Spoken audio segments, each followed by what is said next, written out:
Okay.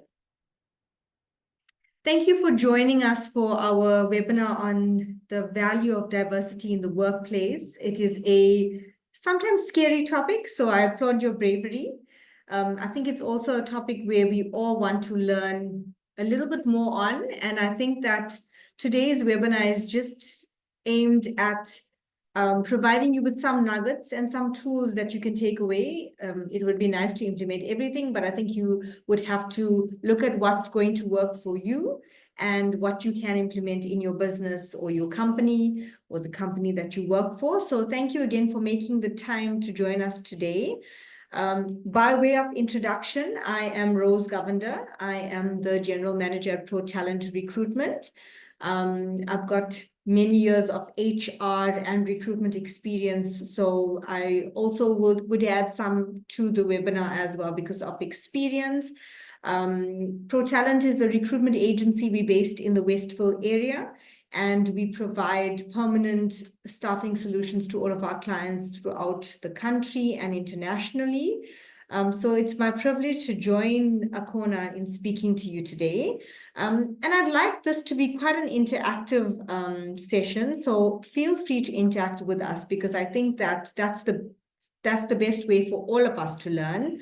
And Akhona is quite a charismatic speaker, so I'm sure he'd love to hear your questions and he'd love to see the engagement while he's speaking as well. So I encourage you, as he's speaking, as we moving between him and I, should you have any questions, please put that into the chat box for us, and we'll try to tackle as many questions as we can throughout or at the end. Yeah, so that everybody can, have answers to some of the questions that you would have as well. Thanks again for joining us. I'm going to introduce Akhona to everyone, just so you know, he doesn't actually need an introduction, but just so you know a little bit about him and what qualifies him to speak to us on this topic. I must say, getting to know Akhona in the last few months has been such an amazing experience. 5 kids. Asked him where the stamina comes from. He's a foodie. He's just an amazing human and absolutely knowledgeable in so many different things, not just diversity. And, I think an explanation of Akhona is pure passion in a person. He's so passionate about what he does and what he speaks about and what he stands for. And I think you're going to see some of that in his speaking. And I'm sure that he's going to leave us with lots to think about after this webinar. But by way of a more formal introduction, Akhona is a performance coach and speaker. He's the CEO of Business Fit, a director and principal strategist for eWare Sauna Marketing and Communications. And he's also a board member at the Midlands Community College. So that's quite a list, Akhona, many different facets that he's involved in. His experience is related to business consulting, entrepreneurship, marketing, and training. And this has provided him with knowledge that sets him apart. You'll find him to be engaging and interactive in the way he speaks. He's sought after on a number of topics, and he just loves working with people. He's a true visionary, and you'll see his love for people in the way in which he speaks as well. So without further ado, I want to hand you over to Akhona, and I'm going to let him take over. Thank you very much, Rose. Yeah, I'm not often left without many words, but yeah, thank you for that introduction. Welcome to everybody. I hope that I will add value to you, add justice to the introduction that Rose has just given me. And I hope you guys actually are educated, and also that you are able to take away a couple of things that you will be able to just implement immediately within your businesses. If not immediately, but just have some takeouts that, you'll be able to chew and that you'll be able to start utilizing, if not immediately, maybe in the not so near future. Okay. So today, how we're going to rock and roll with it is I'll do a quick presentation, which should take about 15 to 20 minutes, perhaps a bit longer, and then we'll then start engaging afterwards. Please forgive me if there is a bit of noise in the background. I am at home, In the office, they were busy doing some renovations. So I decided to just choose to be at home for the morning. Am I clear? Am I audible, Rose? Yes, clear. Perfect. All right. Great stuff. Guys, I do have a presentation that I'm going to share. So I just want to start the share screen.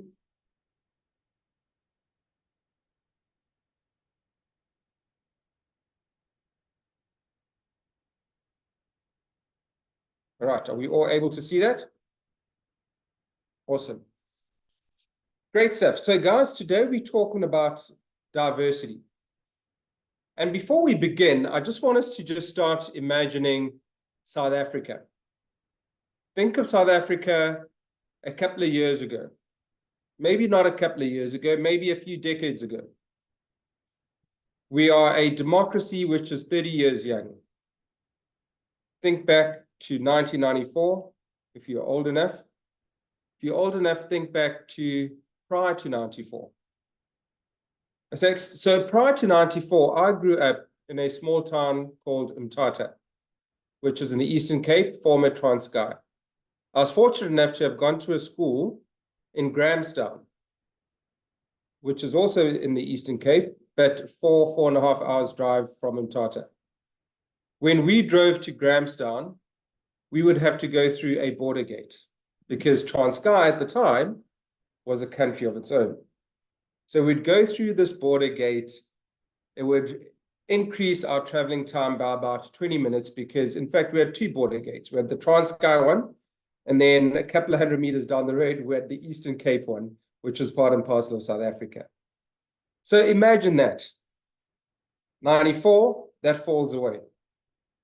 Your trip immediately is cut by another 20, 25 to 30 minutes, just by the removal of that barrier. I want us to think of diversity in that same light.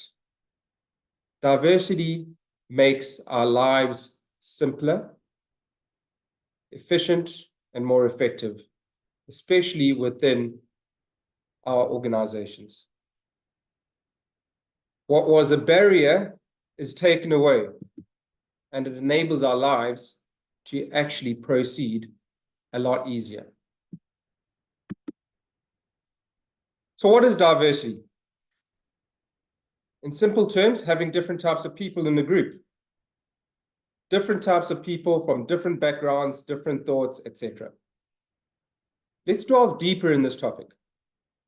Diversity is actually the presence and coexistence of different characteristics, forms, ideas, cultures, perspectives. The great thing is that it refers to the variety and richness that exists amongst all people. I want us to just think about that for a little bit. The variety and richness. When we have different people, we have a variety which actually adds value. It adds value, it increases the richness. It increases the richness of our engagements, increases the richness of our communication, increases the richness of our existence. Diversity recognizes and values differences amongst us. It says, yes, you are different to me, but I value that. I appreciate that. I love you for who you are. So what it does holistically is it enables us to grow. And I love this sheet here because it really is the essence of what diversity really is. So diversity, guys, is really about our identity. When we feel valued because someone recognizes us, we appreciate it. When someone says that I know Pam, I know Rose, and she's this type of person, you feel valued. You feel that someone sees you. And when someone sees you, you feel appreciated. So diversity is about someone recognizing your own identity and you feeling good about it. Not someone stamping upon it, but you feeling good about it. But diversity also comes with differences, which in certain instances may cause barriers. So in the context of diversity, let's look at what barriers are. A barrier is an obstruction, something that prevents us from being able to proceed ahead. Now, these barriers come in different forms. They can be a system, can be a party, it can be an individual as well. So barriers actually prevent us from actually achieving a sense of efficiency. So barriers limit us from actually achieving what we seek to achieve in an efficient and an effective manner. Think back to the example that I utilized. We had a border gate in the Transkei, we had a border gate in South Africa, 100 meters down the line. You'd have to step out of your car to go have your passport stamped in this one, and then step out of your car to have your passport stamped in the other one as well. Effectively increasing your journey by another 20, 25 to 30 minutes. So barriers actually prevent us from being able to do things and to achieve things quickly. So in corporate organizations, we have many types of barriers. Some of them are systematic, which limit us from processing things quickly. Sometimes we have ecosystems that form as a result of barriers. These systems actually form and take place over an extended period and become harder and harder to then break down. Right? So we must think of the different types of barriers that exist within our corporate organization. So what hindrances, what obstructions do we have that actually prevent us from being able to proceed quickly? In the form of diversity, or in the context of diversity, we have different types of barriers that exist. Some are cultural barriers, where people are different in terms of their thoughts, their beliefs, and how they grew up. Think about it in the form of cultural barriers from a race perspective. The Caucasian race in South Africa exists with predominantly English-speaking people who come from the British heritage. We also have those that come from Dutch, so who are more Afrikaans orientated, different cultures. We have Xhosa cultures, we have Zulu cultures, we have Sepedi cultures. All of these different cultures actually coexist within South Africa. Another diversity which can be a barrier are attitudinal barriers. And these are often as a result of bias. These are from how we were brought up, how our parents made us see the world or made us think of particular people. How society has influenced us into thinking differently about different people. And this often is as a result of bias. So we must look at ourselves and think, how are we biased? Think of communication barriers. Now, there are numerous communication barriers that we can talk about. Some are tangible, some are not tangible. Some are verbal, some are non-verbal. Think of emotional barriers, where people that have a lower emotional quotient or EQ, where some people have difficulty expressing themselves and how we can often judge them as well. Some people who are not as mature in particular subjects, who are not able to talk freely, and how we may judge them as a result of that. Think about it in the form of English. You know, I love saying that English is not a measure of someone's intelligence. So if you can converse in English and I can't converse in English, it doesn't mean that you are more intelligent than me. You look at the leading global countries in the world right now. You look at China, you look at India, where those people have learned their skills in their own languages, where English has not been the primary form of communication. And look how well they still succeed. Whereas in South Africa, we still have this issue that if you cannot converse in English, you are a nobody, or you're not considered to be someone who is able to actually communicate. Gender. We think certain roles are reserved for males, certain roles are reserved for females.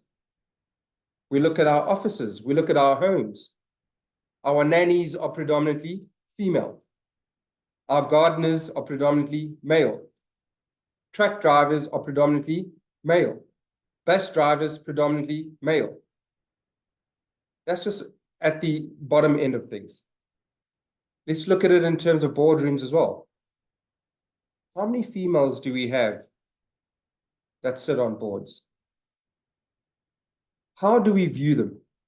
How do we stereotype females? How do we stereotype males? How do we look at different genders and think a particular way of them? And these are thoughts that have accumulated over time. And these all form barriers in terms of how we then see the world and see the people that we work with. But let's look at South Africa, ladies and gentlemen, and let's look at the workplace and how all of this comes to be. We know the history of the country, but currently, research was done last year, and there was a report which was released, which was the SA Leadership Diversity Report. And I'll quote, it says, whilst South Africa Incorporated seems to be scoring highly compared to the rest of the world when it comes to inclusion and diversity, we are concerned that transformation has become something of a scorecard exercise rather than a deep, deliberate commitment. We believe that almost all organizations should hold I&D to be a pivotal part of good governance. Together, we can drive lasting change. I want us to just think of that first part of that quote again. We score highly compared to the rest of the world when it comes to inclusion and diversity. However, it really is a tick box exercise. It's a scorecard exercise. We haven't really embraced diversity. We haven't really made a deliberate commitment to say that we appreciate all the differences that exist amongst us, and we want to drive diversity in order for us to become better organizations and for us to become a better country. So therefore, I say there's a need for transformation. Transformation is a significant issue in South Africa, ladies and gentlemen. A lot has been done. A lot has been achieved in the last 3 decades. However, a lot more can still be done. And I think that one of the biggest issues is that we tend to make once-off hires and we tick that box. We achieve a certain level within a scorecard and we say that we have arrived. Whereas we can never arrive. You look at the demographics of the country, and I dare you to look at your organization and your place of work and ask yourself, is it representative of the demographics of the country? So I think that we need to have some critical conversations, and we need to stop doing the once-off hires and think that we have arrived or that we've achieved some form of relevance when it comes to transformation as well as diversity.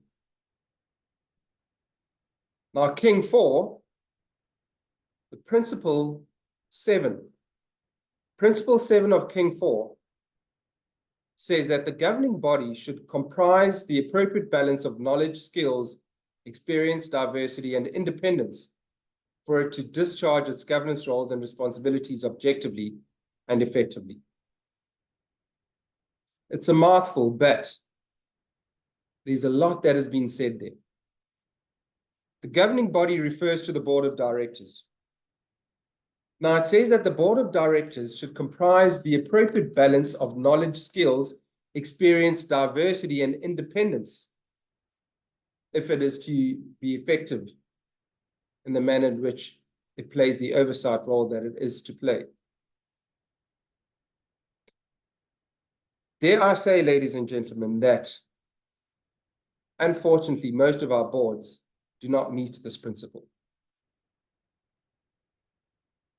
Dare I say that we don't bother to try and meet this principle? Because a lot of us actually are not bothered about the holistic composition of our stakeholders. We as organizations are mainly profit-driven. Where our profits come from and how we make that money, we don't really care. How we influence communities, we don't really care. Has there been a shift that has started to take place? Absolutely. Has there been a shift that started to take place within corporate South Africa in terms of diversity? Absolutely. Are we there in terms of saying, yes, we are doing well? No. At this point in time, our measurements really are around race and gender parity. That is what we try and meet. But diversity includes so much more. It's not just African, Indians, and coloreds. It's not just males and females. It's about who we are as individuals, where we come from, what we represent. You look at the LGBTQIA community. Do we measure that? Do we measure youth? How many people of disability do we actively absorb within our organizations? And do we really have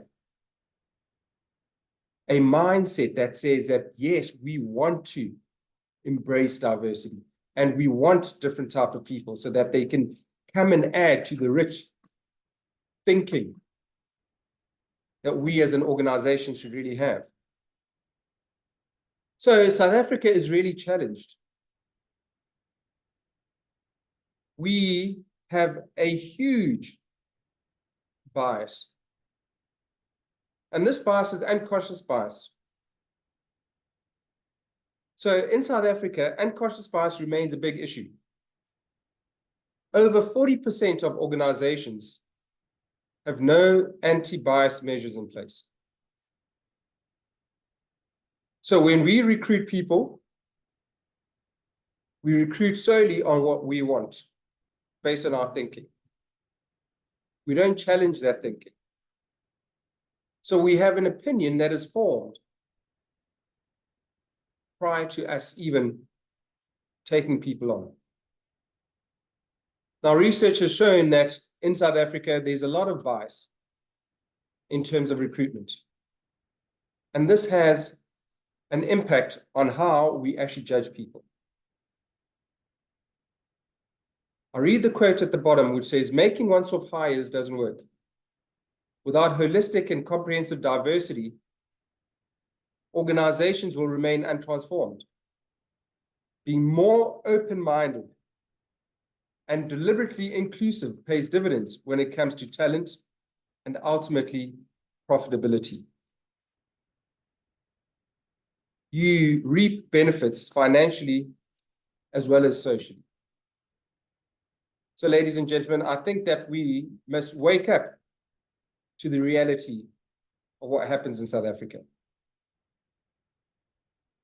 South Africa is forever changing, and it will forever change. We are products of our past, however we shape our own future. We as business leaders and people who are future orientated, we cannot separate ourselves from the problems that exist around us. The problems that exist in South Africa and the various diverse things that we see and that exist around us come to our businesses. Therefore, we need to be able to absorb them all in and use them to better influence our organizations and to better influence our future. Future-orientated leaders will drive a culture that is inclusive. Because when you drive a culture that is inclusive, it will yield people feeling appreciated, people feeling like they are part and parcel of something, and it will yield a better country for us all. Dare I say that in future business leaders, and this has started to happen, will not only be measured on financial performance, but more on the contribution they make to society as a whole. So how can we as leaders and as managers and as individuals in our own little corners build a better country? And it starts with us being able to appreciate each other, understand each other, and to be able to work together. So when you seek diversity and when you use diversity, it actually enables you to be able to reap some great benefits. It enables you to make better quality decisions. It enables you to meet some of the things that you want to achieve. So what is the value of diversity? Diversity is a strength, ladies and gentlemen. It is a strength that we must all utilize. So diversity is a powerful tool that can actually be a catalyst for meaningful social change, and it will give your organization and your business a significant competitive edge. In 2019, McKinsey released a report which showed that gender diverse leadership teams were 25% more likely to have above average profitability than those that were less gender diverse. Organizations that were ethnically more diverse were likely to outperform those that were a lot less ethnically diverse. So how do we get to this? I say that we must build our leadership pipelines. We must build our leadership pipelines and we must change our thinking. We cannot think that John, who's a blue-eyed boy with blonde hair, is the best candidate all the time. Consider Sipho, who may have a leg longer than the other leg, who may come from deep rural KwaMashu, who is open-minded and who is saying that he wants to build a better country for all, who is saying that I will build a better country, but where I begin is where I'm at my work. So we must be open-minded and we must accept diversity and we must be deliberate about it, because at the end of the day, it does pay dividends. So diversity, ladies and gentlemen, increases your competitive advantage. In the United States of America, ethnically diverse companies outperform those that are not by 33%. Companies that are more gender diverse outperform the male-dominated companies by 21%. Diverse organizations have a higher IQ, so they're a lot more intelligent. Results show that they are 2% more profitable from a cash perspective or more cash-based. Look at the staff turnover. Staff turnover talks to you investments that you've made in your staff.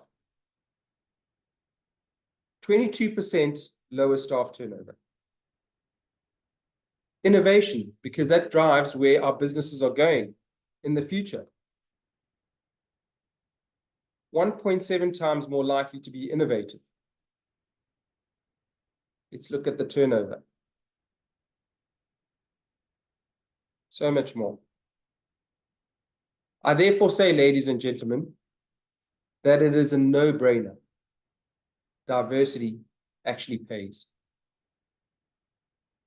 So for those organizations that may not be there, And those people asking, how do we start this journey? It starts with you engaging your staff. It starts with you communicating with them to find out what diversity is. What different forms of diversity do we have? But more importantly, it starts with you looking at yourself. We need to have critical conversations. We need to look at our organizations and see how our organizations are made up. What type of people do we have? We need to start creating some mandates around diversity. And we need to have some clear targets that we want to achieve. And those targets cannot remain on the board forever. They must be targets that are achieved and that are exceeded. We need to exceed our targets. Likewise, when we want to shoot the living daylights out of our profitability, we must shoot the living daylights out of our inclusivity and diversity measures as well. But in terms of our leadership pipeline and those people that we're looking to hire, we need to partner up with good organizations that have a wide pool of talent, your pro talents of this world. We need to ensure that our employees are aware of the efforts that we're trying to make in terms of making sure that we meet our goals around inclusivity and diversity. So what am I saying? I'm saying, ladies and gentlemen, that all meaningful change starts from the inside and it works its way out. So it all starts with you. When you change the way that you look at things, the things that you look at change. Diversity is no longer just a moral imperative. Results have shown that it actually yields results, tangible results. I want to say, though, that diversity is a doing word. In English, we call it a verb. More than that, I want to say that diversity is a contact sport. It requires engagement. It requires communication. It requires us working it. Now, we know that we live in South Africa. We have a rich tapestry of different people, different diversity. And we, as business leaders and managers, and people who want to effectively grow this country, we need to understand that we come from this rich background, and we need to work together in order to make it work. All of us need to work on ourselves. We need to look at our own biases in order for us to be able to be better human beings. You cannot work on something that you don't know. You cannot work on something that you don't understand. So let's understand ourselves better in order for us to be better human beings and to be better colleagues. In order for us to build our businesses, we need a strong culture based on relevant values. We need to trust one another. We need to have equality. We need to respect each other. But we also need to have a common purpose. And we need to make sure that our people feel loved. They feel like they belong. They are part of something. And when they do that, they will bring success. We need to, ladies and gentlemen, stop running away. We can't run away from these issues. Therefore, the eggshell issues of racial discrimination, bias, and prejudice, stereotyping, we can't run away from such subjects. We need to talk about them. We need to debate them. And we need to allow them to come to the fore. But as business leaders, we need to make sure that we build a culture which is based on purpose, a culture which talks to us about our reason for being. We need to have core values that drive us. We need to have these so that we are also able to measure ourselves in terms of how we're doing. As I close, I say, ladies and gentlemen, that the knowledge that you seek is inside of you. Just turn yourself around and take a peek within you. And I say this because we are made out of love. We are all loving people. We all love being loved. And we all love expressing love. So let's continue to love each other. Let's embrace each other. And let's grow this organization that we're working for, as well as this country that we live in. Thank you very much.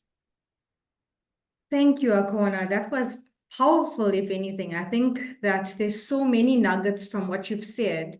And again, I think in a business, I've learned that it's not a quick, fast process. It's going to be a process where you're going to have to implement, review, and try a few things and see what works for each business, because each business is different.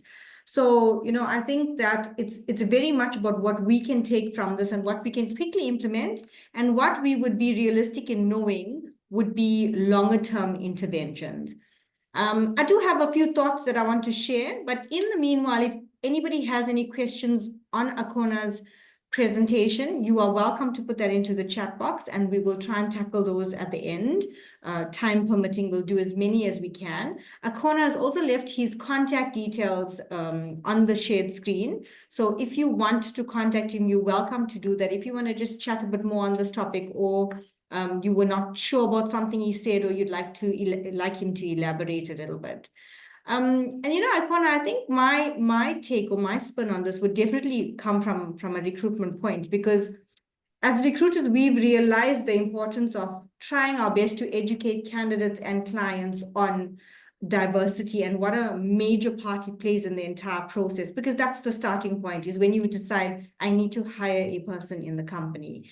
The other part of where I speak from is I'm managing a team myself, and it requires massive understanding of different people, different cultures, different age groups, and that sort of thing. And I don't always get it right. I get it wrong sometimes. And I think the point when we get it wrong as leaders is for our staff to feel comfortable enough to come and have a conversation with us and say, hi, you said this or you did this and I wasn't comfortable, or this is how it made me feel. How can we avoid this going forward? And that is so important, because 9 times out of 10 people will just keep quiet and carry on. And then it creates this culture or this feeling or something that festers eventually, because it's unresolved. And as leaders, we have to be able to resolve issues, because this is an uncomfortable topic, Akhona. I don't know if you agree with me, but it's not comfortable. Yeah. And more than that, if we're not educating our staff, or we're not being intentional about making sure that everybody in our company is embracing or understanding of different cultures, then we can do all the work we want as leaders, but then our culture within an organization will automatically make people feel uncomfortable. So I think just from a world of recruitment point, because that's where I come from, every employer is looking to hire the best talent for their organizations. And what we found sometimes in the role of employer, hiring managers, HR, business owners, whatever the case may be, sometimes we are our worst enemy. If our prerogative is that we want to have the best talent in our organizations, are we not shortchanging ourselves by having a picture in our minds of the perfect person versus meeting different types of people and trying to work out how they would be able to add value, to our organizations? And, I think another thing I've learned, might be slightly off the topic, is sometimes a person doesn't tick all the boxes within the position that you're trying to hire them for. But you've got to be able to see the bigger picture in terms of, okay, it's going to take me 2 or 3 months of investment, 6 months maybe, but I can see the value the person will add in a year. And that is important, because at the end of the day, if we're going to have this one-track mind where we're hiring and we just want a person that ticks all the boxes, we're going to lose out. I often hire recruiters for our company that come with no recruitment experience, or that come with somebody in a different industry. And as much as it probably takes me a good 6 months to get them up and running, what they're able to achieve by year 1 and year 2 is outstanding. And I've realized it's worth the investment. So I think my message would be, is it worth the investment? That's what we need to ask ourselves, because when we are hiring, it's always an investment. Even if you hire a person that ticks all the boxes, they may hit the ground running a bit faster, but most people are an investment.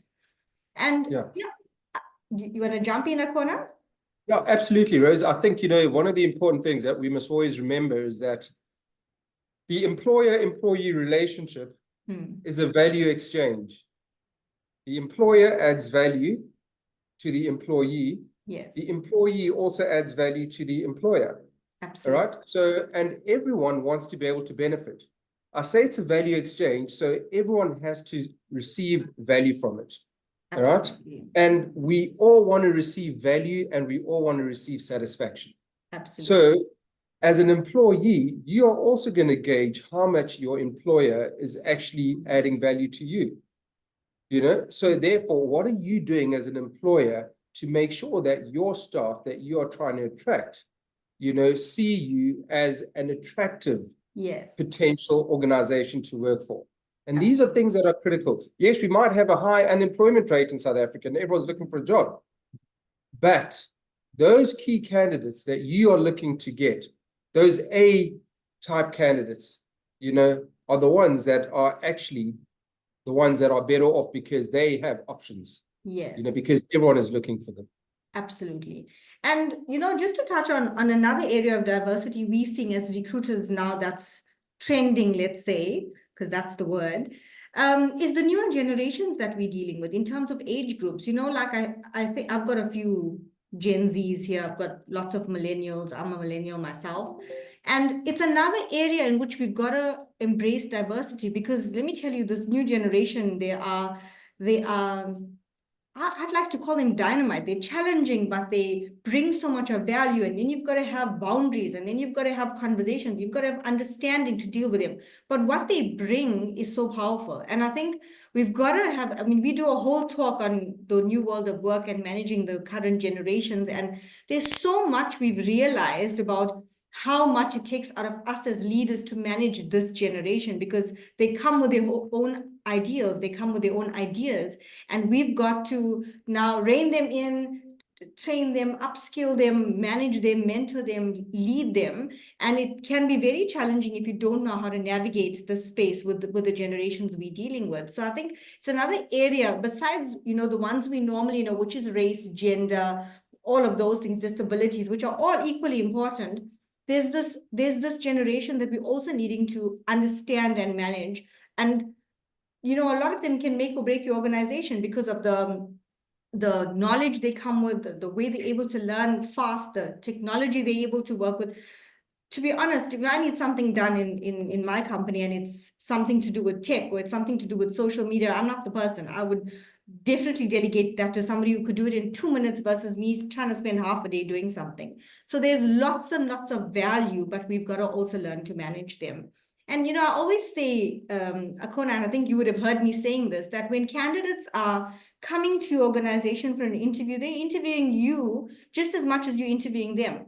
If they've grown up in a culture and that's all that they've known their entire lives, if you don't come across as accommodating or inclusive, or you make a funny face when they're trying to tell you about their background, or they can become offended and they can actually decide not to move forward in the process, despite them being a good candidate for the position, because everybody wants to feel included wherever they are employed. And again, as a recruitment specialist, I can tell you, most candidates we're interviewing, we were just talking about it the other day in the office, they'd even take a salary cut sometimes because they want a better culture. Everyone's looking for a better culture. The main thing you hear is it's a toxic environment, bad culture, bad leadership, looking for better culture, looking for an organization where they can grow and develop. And the truth of the matter is they would sometimes sacrifice salary for that. So we need to ask ourselves, what kind of culture are we developing, and how would people coming into the organization view our culture or experience our culture? Because it's all about the candidate or the employee experience at the end of the day. Like it's also a learning curve for leaders. All of you sitting, in the webinar now are leading in some way or another. And I think we've got to understand we won't know everything. We have an employee here that cannot celebrate certain holidays or certain things that we would celebrate, and we've got to be so respectful of her because that is her religion and that is what she's non-negotiable about. Sometimes we forget and we celebrating, let's say, a birthday, and we want to include her, and then we realize she actually can't be included. But she's so open and we're so open, and we will laugh at how we get it wrong sometimes. But it's so important to be able to embrace these types of things because she's such an amazing employee, but she's got terms and conditions that we have to abide by.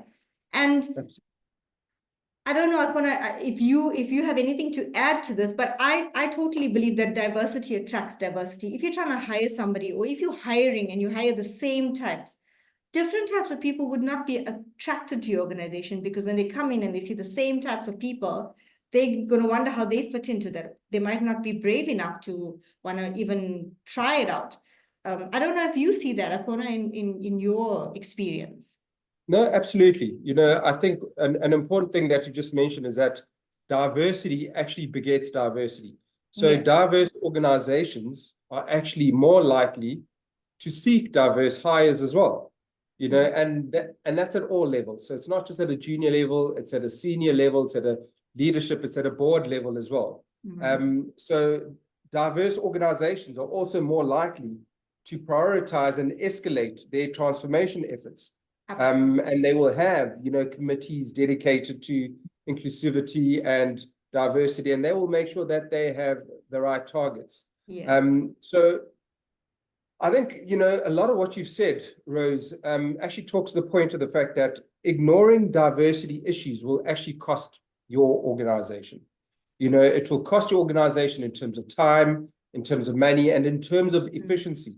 You know, some of the consequences of non-diverse organizations is that it leads to greater tensions within the workplace. Yes. It leads to higher loss of productivity because of increased conflict amongst members, amongst staff, with management, etc.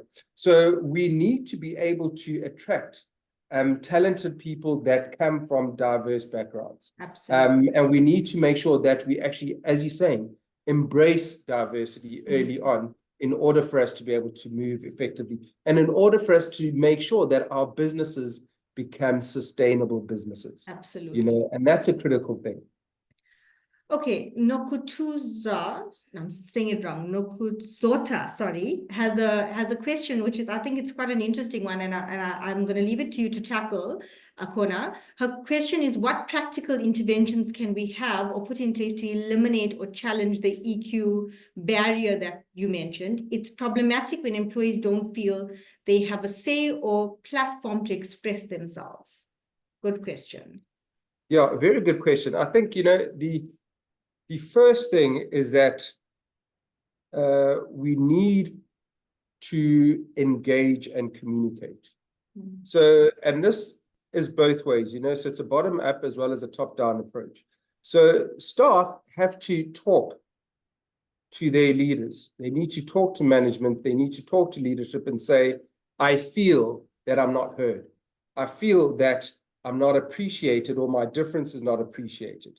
You know, and then the role of leadership and management is also to ensure that they create the right structures so that those things are actually taken and that they are moved up, you know, and that they're not only moved up within management, but that they sit up at board level as well. Yeah. You know, so we need to then make sure that we have the right policies, the right practices, and we then start creating the right ways of thinking. But we cannot sit as employees and keep complaining, but don't do anything. Yes. You know, we need to start talking to HR. We need to start talking to our managers, and we need to start making sure that they are aware. Because remember, as I said, a lot of people have bias. We all have biases. You know, we all have our different means and ways of thinking. We might say, no, South Africa is 30 years into democracy. My goodness, it takes forever to break down what people have grown up in, what people have known, you know, all of their years. You know, so we need to also educate people to ensure that they become acutely aware of what we are going through and what we are feeling, you know, and only then, and only when you have critical mass and there's enough of that wave that things will actually start happening. But if we Absolutely. sit back, guys, nothing is going to happen. You know, so we also need to take responsibility to ensure that we start driving the change that we want to see within our organizations and start driving the change that we want to see in South Africa holistically. And I think it's about what you've said, Akhona, in the sense that we shouldn't just be doing things to tick boxes. Like when you have your employment equity meeting, we have employment equity meetings here as well.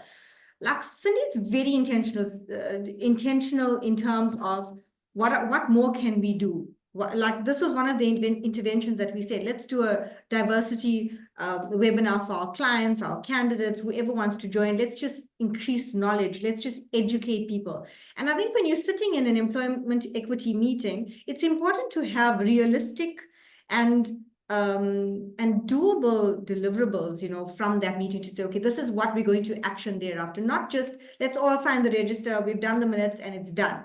So I think that's one of the interventions, you know, if you're asking, that's something that I think that is important because you hold people accountable. The other thing is, you know what, sometimes plain old-fashioned, I know we've got all this tech and social media and all of that now, but a suggestion box, like let people tell you anonymously what they need, what they want in your organization, or equip your line managers or supervisors or managers to be able to have open-ended conversations with people. So when they are having their, like I call them one-on-ones or catch-ups with their staff, to include diversity as part of the list of things you want to discuss. You'll discuss performance, you'll discuss expectations, deliverables. Include diversity and how they're feeling, and maybe you don't have to be so direct in saying it's diversity, but how are you feeling at the moment, and how is there any suggestions you have for us as a company, for me as a manager? I think it's important to be open to that criticism, because how else are we going to change? Again, this is an uncomfortable topic.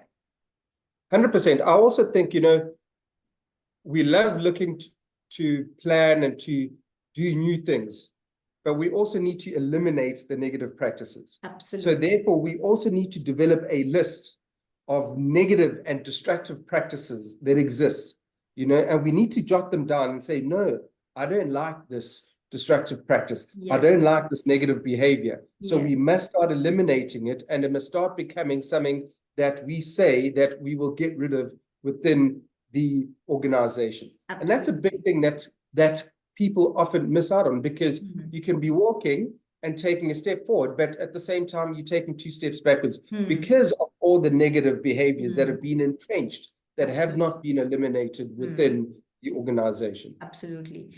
And, you know, like I just feel like in my experience, because I've managed lots of people over the years, people don't expect you to have all the answers or solve every problem. But I think the bare minimum is that you listen, at least. You acknowledge, okay, I hear you. I see this is what you're needing. This is what we possibly could do. We can't do we can't do your whole list, but these are things we can action and these are things we can't. So, you know, I think that is more appreciated than anything else, because at least you've listened, at least you giving them some feedback, and often that's all you need to do. We won't get it right 100%. We won't be perfect, and we won't be completely diverse within a year. It's a process. But I think the understanding that we hear you, we're listening, we're open to suggestions, that is an important message, because that sets us apart from other employers who are rigid in their ways. Absolutely. I think, you know, we're obviously running out of time, but just if I could just touch on a few things from a recruitment point, Akhona. I've had questions for you, Akhona, and I don't think we're even going to get to that, but I just want to sort of end on my side by saying that, you know, like all of my examples, because I've spent the last 5-6 years in recruitment, are very much recruitment related. But again, I say it because that's what we experience on a daily basis, which positions us to help our clients have a better understanding. But also it starts with recruitment, because we're hiring people into our organizations. You know, like I interview so many engineers, sometimes high-level candidates, but English is not their first language. Although I know from interviewing them, they have such incredible achievements in the companies they work for. They are capable of so much. They can revolutionize the companies that hire them. But because you'll have one line manager or the panel sitting, and the person is not able to articulate themselves because they're an engineer, they are a practical person, they're not eloquently spoken, sometimes they disregard it. And then that person goes to another organization, sometimes your competitor, and that's the person you're up against who you could have hired and could have added value to your organization. So see the big picture. Sometimes it might require you thinking out the box and having an interpreter in the interview. Why not? We're looking to hire for skill, for ability, for capability, not just language. Language is one of the things. Yes, a person needs to be able to communicate, but it's not the only reason. It's about how much of value the person can bring and how much of value you as an employer can give to them as well. We're meeting more and more diverse candidates. There's also neurodiversity, which is a new area that we are, learning about as recruiters. But I think one of the biggest issues we have with our clients is that they would look at a CV and decide not to interview a person. I've had to learn this. As a recruiter, I've had to learn when I'm hiring staff for my company, a CV is just one element of a person. It's such a small picture of a person. Yes, you got to tick the skills, the abilities, but you see nothing about a person on their CV.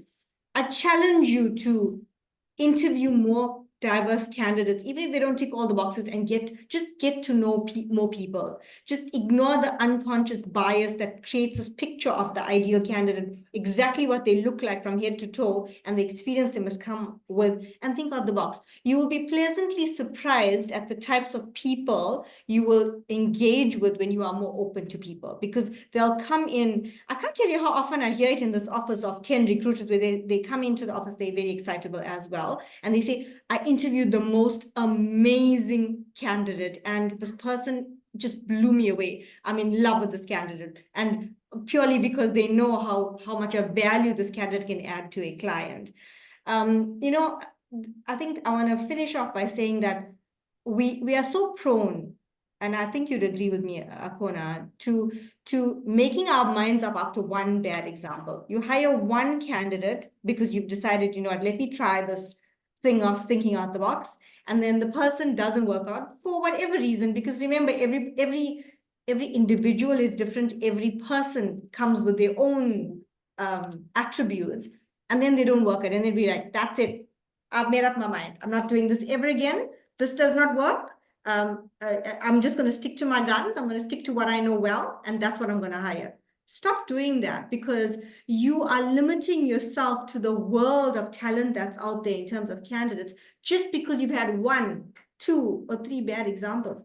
1 or 2 or 3 bad examples versus the millions of candidates that are out there, you shortchanging yourself. So I think for me, it's so important for us to just sometimes have a talk to ourselves and say, no, wait, hold on. I can't make up my mind now just because one person didn't work out. We have to be able to move past that and see the bigger picture. And I think from a staff perspective, all of us here that's managing staff, we have to work on celebrating the differences in our staff, highlighting that and just having conversations around it. Like we, just as an example, we do Heritage Day every day at Pro Talent, right?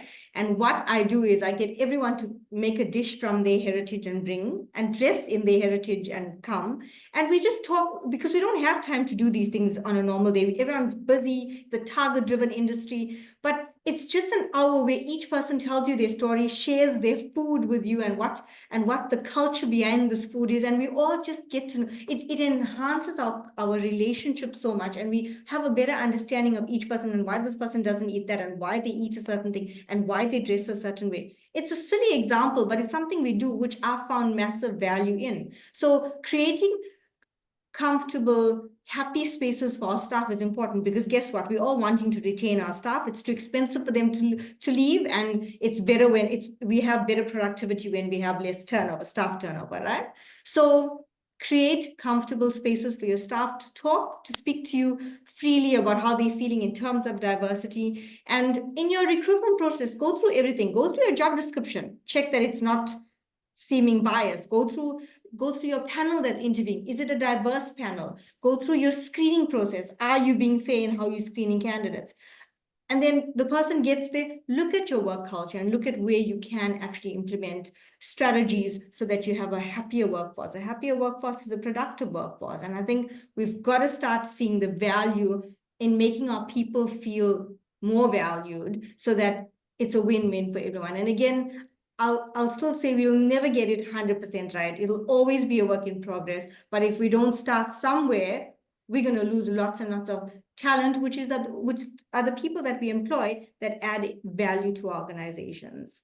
That's how I feel. Awesome. Anything to add, Akhona, before we wrap up?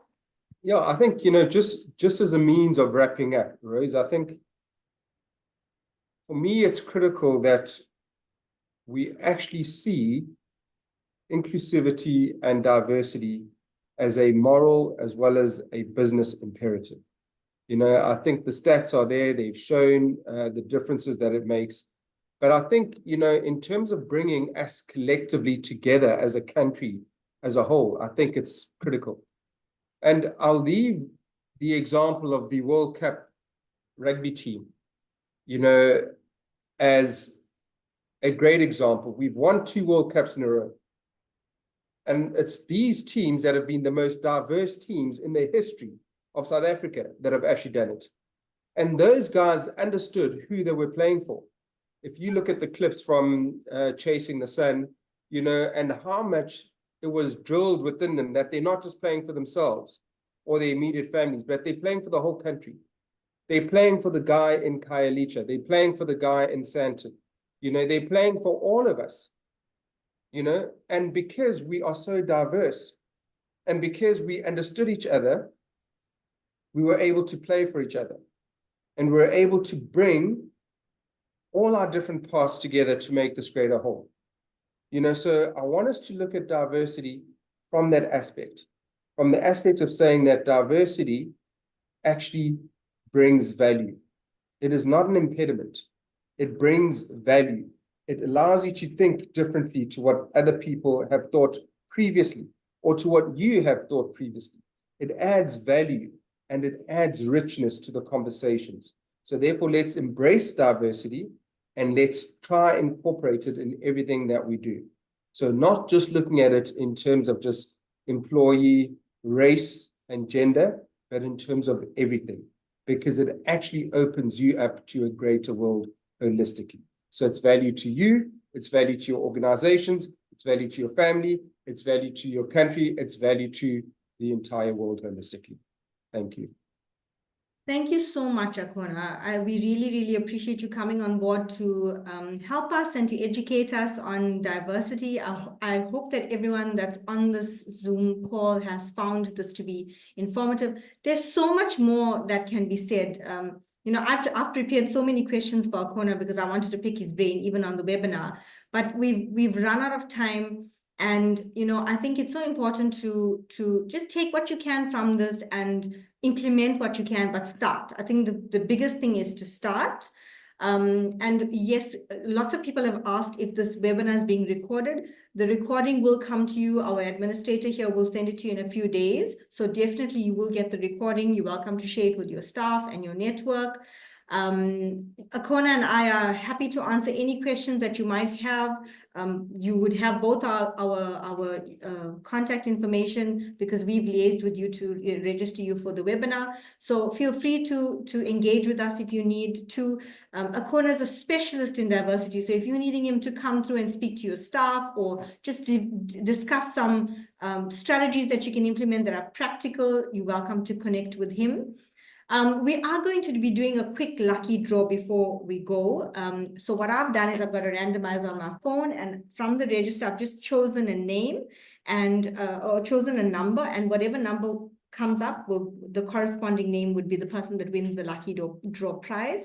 And we've got 2 of Cindy Norcott's books that are part of the lucky draw. One is How to Be Unstoppable, this one, and the other one is How Does She Do It? Both are bestsellers, so you're really in for a treat. So I'm going to sort of use my randomizer to choose a number, and then I'm going to let you know who's won the prize. So just give me 1 second. Number 23 on the list. Jenna Frias. Are you here, Jenna? You can unmute. Hi, Jenna. I can't. Let me just see if I can find you. Okay, Jenna is here. Hi, can you hear me? Yes, I can. Congratulations, you won Thank one of you the so books. much. You are very Thank welcome. you. Our administrator will be in contact with you and we'll get the book couriered or delivered to you. That's wonderful. Thank you so much. No problem. Okay, the next person. Number 46. I don't know how to pronounce. I'm going to try. Nivadita Dayanand. Are you on the call? Hi, yes, I am. Thank you so much. Okay, right. So we're going to also Amazing. courier one of the books to you as well. Thank you and congratulations to you as well. Thank you so much. Again, thanks to everybody for joining us. We really hope that you have found this session to be very informative and we've loved having you. Sorry if we weren't able to answer all your questions. We've run out of time. But again, you've got our contact details and you're welcome to contact us. Have a great day ahead, everybody. Awesome. Cheers, guys. Remember, fear and faith take exactly the same type of thinking. The one's just negative and the other one's positive. So let's remain faithful. Take care. Thanks, Akhona. Thank you. Take care, everyone.